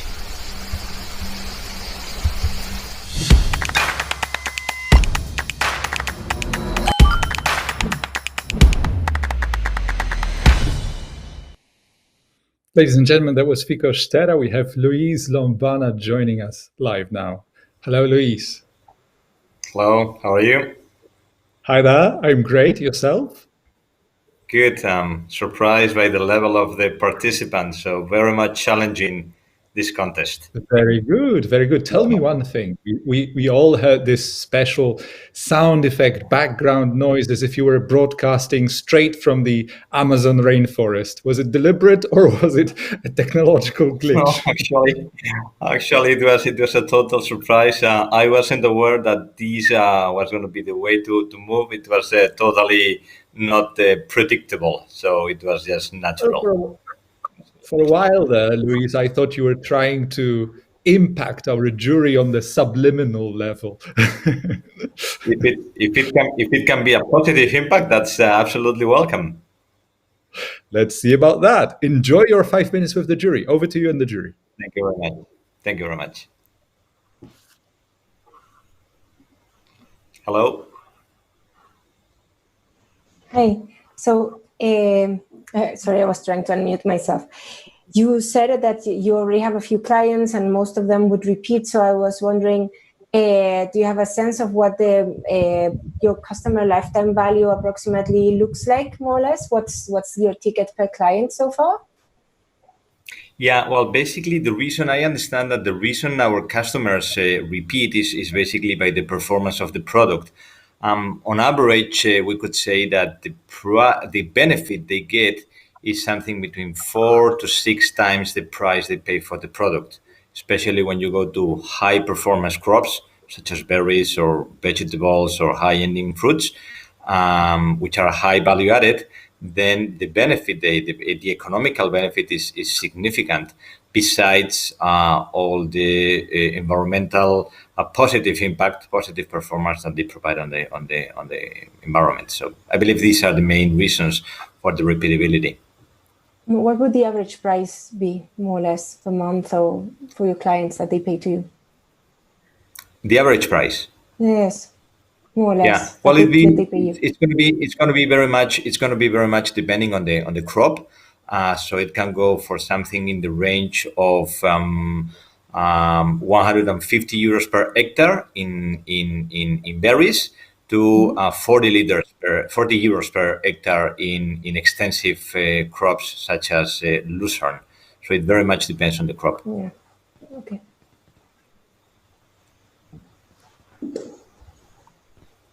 Hi, Luis. I have a question for you. Please. As you know, in Spain, there are many companies in this category producing substitutes for synthetic fertilizers like biostimulants and also using seaweed. So, what is it special about your product? Is it the kind of seaweed or is it the kind of crops that you are applying to? So, what is the cause of success, let's say? Okay, so indeed, there are many companies in the Spanish market. There are not so many, actually, I have to say, abroad. But as a uniqueness, I would say, in our case, that we have, well, on the one side, the raw material, which is the specific seaweed that we take, or the specific number of seaweeds that we take, but mostly the extraction process, which is a cold extraction process based on subcritical extraction, which is very much effective and doesn't harm the active principles within the seaweed. So I would say the concentration and the type of extraction is what makes us unique. Okay, thank you very much. How did you decide on the target countries? And you said you want to go fast. How much investment you need, you think, in a short period of time, in a couple of years? Okay, so actually there are two questions. Number one is how do we decide to those countries? Well, on the one side is we understand, or we go for markets which high potential agricultural development. For example, Mexico and Northern Africa and South Africa are examples of those. And also we focus at countries which are very much organic oriented, such as Europe, for example, where the organic crops are very much intense. In terms of how much money do we go? Well, very much it will be depending on how do we want to go to each country. For example, in Mexico, we will be doing a joint venture, which is going to be having a type of cost, and Europe, which is more close to Spain, we can go to more conventional distribution channel, which is going to be taking us a less, in principle, a less capital intensive cost for making the market open.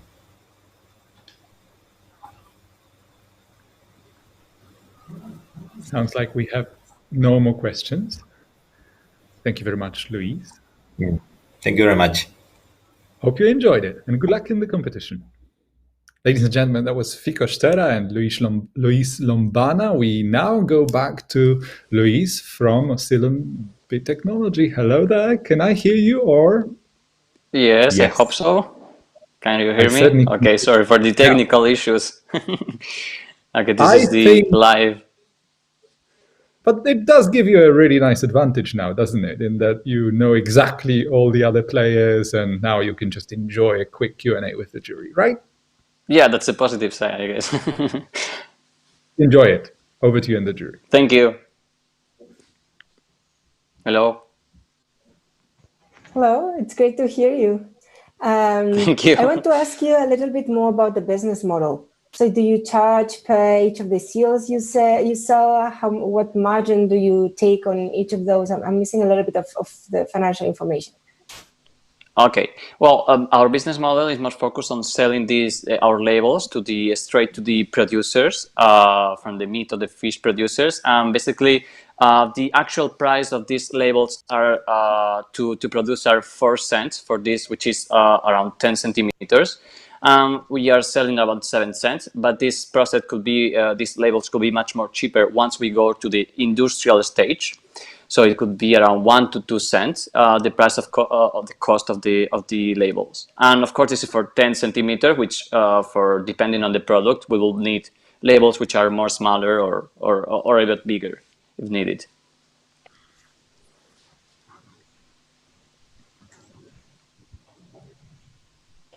Hi, Luis. My question for you is, the process happens by the label changing color, right? To indicate the... Yes. So is it binary? So is it just like it's good and it's bad? Or does it also change color for intermediate stages? It goes to intermediate stages. So it will help consumers to decide when they need to start eating this product. So it starts yellow, and when it's starting to blue, it gets first a green color, indicating that it's an intermediate, and so that it shows the consumer the information of eat this product before it got spoiled. So, hi, Luis. There are a couple Hello. of hello. There are a couple of startups focusing on the area, which is very attractive. What is your differentiation point in terms of product itself in the deep tech part? Yes, well, basically, most of our competitors, what are using is an indirect measurement system, which is taking into account the conditions in where the food has been in to give a prediction of what's the status of that food. What we are doing is basically analyzing that food. So that's what makes us different. So we are actually more efficient and accurate because of using this strategy.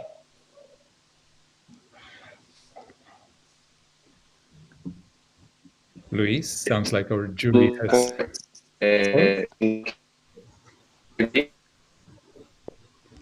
Hello.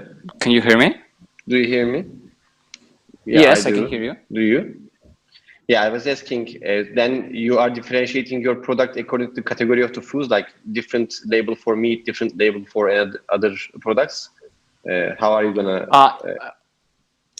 Yeah. Yes, well, at the beginning, this label, it's working for fish and meat. The process of the decomposition stage and what we are measuring, it's very similar in both of the products. And we are actually trying to research a bit more and trying to collaborate with different companies to adapt this technology also for other different products, such as dairy, for example. Thank you. You're welcome. 3.5 minutes. Ladies and gentlemen, I suppose these would be all the questions coming from Luis. So thank you very much, Luis. I hope you enjoyed. We're glad you managed to connect. And thank you. Project. Thank you so much. Thank you. That was Oscillum Biotechnology. Luis was our last Q&A. Ladies and gentlemen, the last startup competing in today's Spanish final is over. The jury will now have some time to deliberate on their final decision verdict of the 3 main prizes. Let me introduce you, in the meantime, to our voting procedure for the audience prize. This time, we are not going to show you the link or the QR code, but to find it, you will just need to go to our YouTube page, EIT Food, where there is a lot of lobbying and chatting and expressing opinions, sharing views going on already from the beginning of this final. And we have just posted, or we are posting now, the link to the web page where you can cast your vote. You will have 5 minutes, so not much time to cast your vote. I'm pretty sure you already know who you want to vote on or for. The startup that receives the biggest number of votes will be awarded the audience prize of €2,000. And now, time for today's keynote address. Richard Martyn Hemphill, AG founder. Welcome. Hello, Richard. Hello, Unmute, please. and welcome everyone. And fingers crossed that the reception is good and that people are able to hear exactly what I'm saying. Buenos dias so far, a so todos. good, Richard. Enjoy. Right. So everyone's probably wondering who this is showing up on a crackly screen. I'm Richard Martyn Hemphill with Agfunder News. I write about the future of food and farming. And you can follow my work at agfunder.com. That's enough self-promotion. Now on to sort of the serious stuff. So as we know, with this competition, we have a world that's changed. The world's always changing. We just need to figure out how and adjust accordingly. The thing that has changed in this latest new normal or new abnormal is that people went into lockdown, supermarket shelves began to empty out, and awareness was heightened once again about the need to secure our supply chains. Questions were raised while we were eating home, what are we actually eating in the first place? And then in Spain, lockdown eased quite suddenly and dramatically, maybe even faster than countries like my own. I'm in London at the moment, and we ended up opening our restaurants far later. But the interesting thing was, when these restaurants reopened, something changed, and that was the menu had disappeared in replace of QR codes. And when you click through to these QR codes at first, many of them were quite disappointing. They just took you to an ordinary menu and you read it on your phone. The nostalgics might think, oh, what a shame that you now have to have your smartphone while you're having a meal. But if you're thinking about it in terms of where that takes us in the future, this takes us to a menu that could be that much more detailed and links right back from the fork to the farm. And to the point where you need to ask whether your startup is capable of helping that consumer, that eater, in understanding exactly where that has come from. Are you really helping there? And while you're at it, are you helping the producer? And I think if I can give any advice from the startups I've seen, it's that often it's never quite clear exactly how it really helps. It's usually a slightly exaggerated picture that I think investors switch off at the sign of overt salesmanship or too much exaggeration. And so that will be my little snippet of advice in the few minutes I have is don't exaggerate and reflect on how you fit into that picture of a virtual menu. We all know that QR codes are great, but how do you really know that the QR code is linking to something accurate and true, that data isn't in itself flawed. It could take you to a live stream video of chickens, free range and eating the best insects made by Princeact, no doubt. But the problem is, how do you check that video stream is accurate, that the sensors are sensing the right thing, and not just providing the convenient truths? I think that's something that's pretty fundamental to sort out and to restore trust in the food system, which is clearly damaged and hence needs this innovation. And it got me thinking, while I was watching the talks, a lot of these are really fantastic ideas. In summary, you've got hyperspectral in there. That's certainly one way, although we have to start questioning how expensive that might be and whether that can be affordable given the sort of slim price margins we have. Of course, we've got the option of insects, which is fantastically interesting, and I'm always intrigued by which species of insect farmers choose, and also the degree of centralization. Is it going to be one giant insect farm, or is it going to be many tiny little farms serving something fresh and distributed, sort of mini farms? Or looking at NutriExact and the need to really make sure that we're personalizing our nutrition. We're all different, as much as we're similar, we're different, and we have different dietary needs. There's no such thing as healthy for everyone. And that strikes me as important. But again, trust is so key there, especially going for an older generation who might be used to a certain diet. Habits die hard, as they say.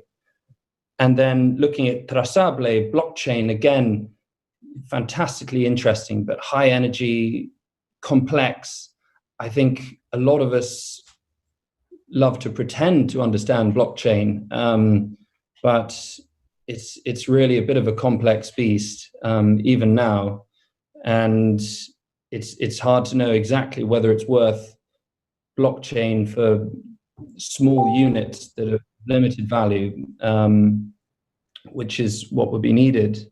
But still, sort of, I'd love to learn more. Do get in touch. Asilium, more sensors. I think that's an amazing and important way in which we can all, keep track of what we're wasting, where our food is at. And it's just amazing, this long global journey it has to go upon to reach our plates. And as much as we love to say the food system is broken, it's also pretty miraculous in another sense, because it's fed as many people as it has ever done in history. So that in itself is an extraordinary achievement. I also think plant on demand is clever in what it enables, and definitely having 2 algae startups in there is a wonderful part of the mix. It does make me think about just the difficulty that algae has had in the past, and maybe it's reaching a turning point now. But what separates all this list of what are essentially great ideas is execution, honesty, integrity, and just perseverance, keeping on going. That's the only thing that separates them from the likes of Beyond and Impossible, or sort of many others. You can all think of countless success stories, or thinking about a company you'd like to be. But I think when voting on this, if I can give any advice for what to do with the next stage of your career in terms of publicizing it, and relations with the media, I'd probably say that you need to focus on really bringing yourself forward in some of these presentations. I know that's incredibly hard to do, considering that it's across sort of a Zoom call, and you know, investors are tired from Zoom fatigue, or panelists asking sort of tough questions that can be threatening. But don't be afraid to throw in a bit of the personal element along the way. And it seems sort of absurdly patronizing me even giving advice now, considering that you're all, you know, hardened entrepreneurs in the trenches. I'm just a journalist watching on and in a way wishing you well. But the other thing is avoid perfection. I've noticed that a lot of startups fail because they're always trying to make something perfect rather than something that's just good enough and gets out there in the market, and you start sort of turning into a real company rather than the theoretical company. I think that's a good sign. And as I've said, avoid exaggeration. And the other thing is just when discussing these topics, it's important to know your audience and know what they know, and avoid the stock statistics where you can, in terms of by 2050, there will be 10 billion people on the planet and so on and so forth. We've all sort of either heard those before, and the skeptics will be a little bit dismissive of whether there will be 10 billion people in 2050. There are already 8 billion people now. So how and in what way can your startup be relevant for today or 5 years, let alone 2050? So it's thinking about just sound business, as well as the sort of the visionary element. But to be fair, I thought today, in a lot of the presentations, there did seem to be a good grip on reality. So hopefully these words of journalistic, well, I dare not say wisdom, but journalistic thoughts and observations will somehow prove helpful. And good luck, and may the winner and all the rest of them, may you all keep going and change the food systems for the better. Muchas gracias. Thank you very much, ladies and gentlemen. Richard Martyn Hemphill. Thank you once again, Richard, for a very insightful overview, both the startups and the market situation. Thank you. Well, I remembered a lot of things from Richard's presentation, among them Zoom fatigue. That's an interesting syndrome that we seem to be experiencing, at least some of us, myself not included, luckily, not yet at least. Ladies and gentlemen, the time for the Audience Award vote is over, as you would have recognized by now. Please remember, EIT Food is there to support you as an entrepreneur, regardless of what stage you're currently at. If you have an idea or looking to raise Series B investment, EIT Food has support programs available to help you. These can be found at eitfood.eu/entrepreneurship. And coming back to the Innovation Prizes competition, ladies and gentlemen, let me remind you that the first place winner from each of the 17 countries' local finals will be invited to the grand final in autumn, during which hopefully global fame, €25,000, and access to great training is the least you will come out with. If you'd like to watch other country finals, feel free to join us. All dates and details can be found at www.eitfood.eu/events. Ladies and gentlemen, it's time for us to close the audience voting. That stage is already over. We hope you used your opportunity to choose your favorite startup. While we prepare to announce the audience prize and the 3 main prizes, enjoy a short highlights video from the past competitions.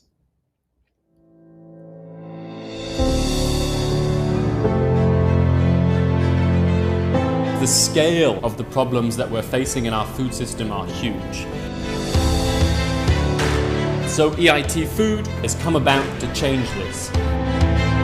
Events like these show the incredible creativity that people have in the space of the food industry. The startups play a fundamental role. They take the risk of bringing these new innovations to the market. Okay, let's do it! We designed this competition to find new disruptive ideas. This is one of the best call for startup in the food category. We have found here plenty of people that really want to change the world. There's a lot of actors working together to find solution for our project, our startup. I never seen this beautiness in project for food tech like this one.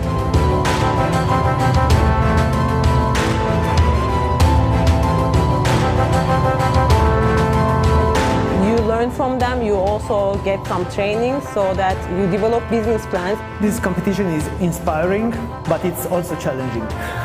EIT Food is experience, inspiration. Challenging, energizing, and fun. The future of the food ecosystem is about connection and evolution.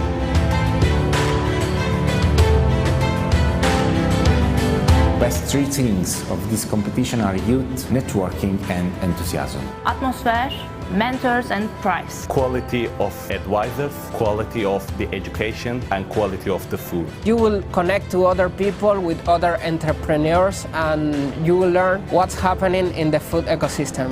There are so many solutions waiting to be implemented that can actually make a big impact on how we see the food in the future. We want to listen to young people to see which are the best business opportunity for innovation in the food market.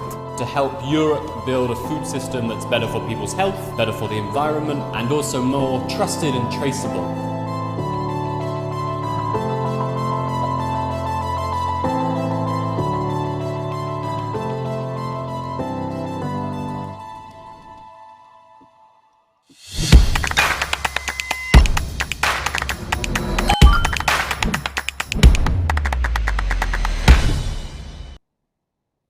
Ladies and gentlemen, we have the results now. Without further ado, the winner of the Audience Award during the Spanish country final is Princeact.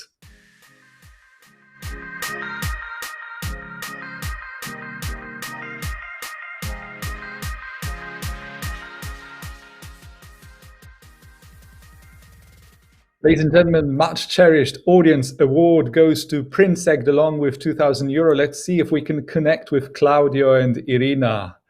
Hopefully we can for a quick red carpet chat. Hello, Claudio. Hello, Irina. Hello. Hi there. Hello. You have just won the Audience Prize Award, much cherished. I want to see less serious faces, please.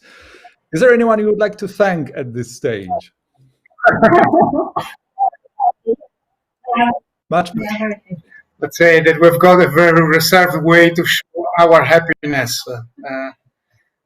Yeah, I think we want to. Yeah, we really have a strong team, a strong support team, and I think it's a lot about belief of people into our idea. And for us, it's just a start towards something big.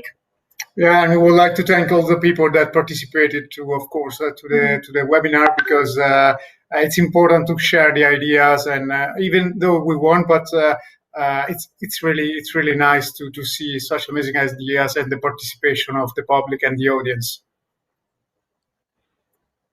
Thank you very much. Once again, congratulations on winning the Audience Prize of the country final in Spain. Thank you, Claudio. Thank you, Irina. Okay. Ladies and gentlemen, now we proceed to three main prizes of the competition in the Spanish country final. Let's start with the third place, and the third prize goes to Princeact. So again, Claudio and Irina.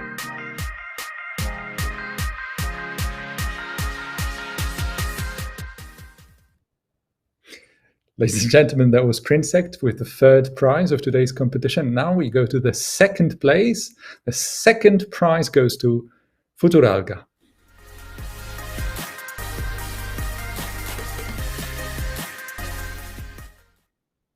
So the second place, Footeralga, Sofia Tristancho Ruiz. And now for the main prize, ladies and gentlemen, The country final winner in Spain is Oscillum.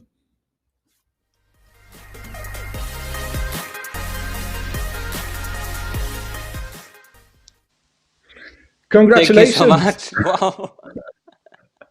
Thank you. Wow.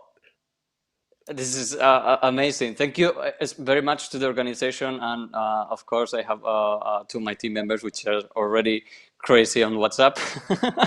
And I would like to thank all the opportunity, because this will definitely accelerate our process. And also congratulations to the rest of the team, because they have incredible projects here. So what's your big next step, Luis? Well, now for sure we'll continue with the certifications part to finally have it done and start for the rest of the legislative part to accelerate so far the technical and reach the market as soon as possible. And of course, trying to reach the networking that EIT Food it's bringing to us, because it's very important for us too. What was it like for you to watch all the other competitors today? Because impressive level of sophistication and diversity from all the competitors and startups. Yes, well, they have projects, amazing projects, of course, with a huge perspective. And I was quite impressed because of the level, because I couldn't meet them in the rest of the program because I was out of the office. And my colleague Pablo was mentioning me all the fantastic projects that they have. And now I got really surprised about that.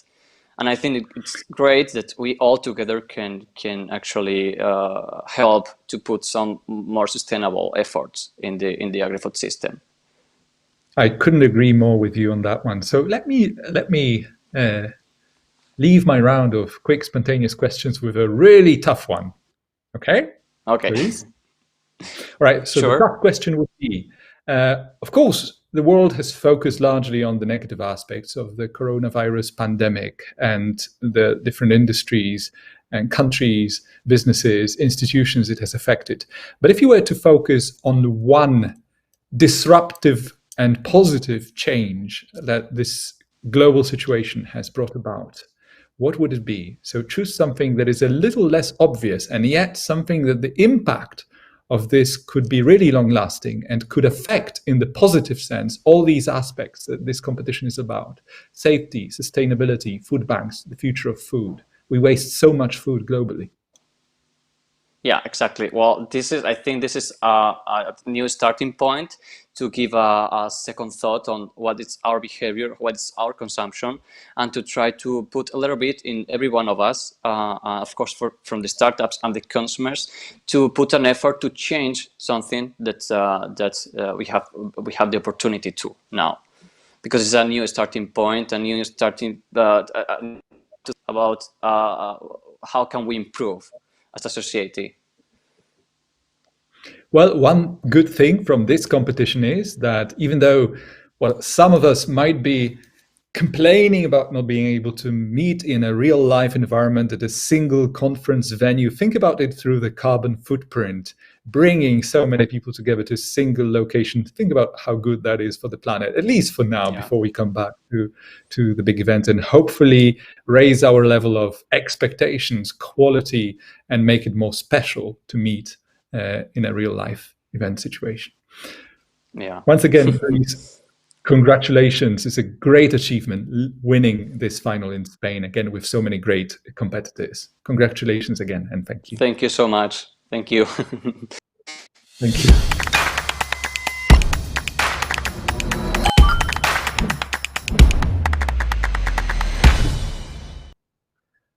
Ladies and gentlemen, the first prize winner will participate in the grand final in autumn and will also have the chance to compete with other first prize country final winners for the main prize of up to €25,000. What a day. I think I would like to share some information with you about the remaining country finals. Let's look at that now. It's Croatia tomorrow, Turkey day after, and 24th it's Bulgaria, the last of the 17 country finals. So join us for those. And now allow me just to say a few words of thank you to everyone involved in migrating this event online. It's been a huge effort, a lot of people working on that, starting from Joseph and Julia from EIT Food all the way to our technical team, is Wojtek, Sylvia Proidea team, and everyone, as well as Hub representatives, everyone who contributed to making this smooth and hopefully enjoyable, insightful and interesting for you. Before we have the European final, stay safe, and that's all for today. Thank you.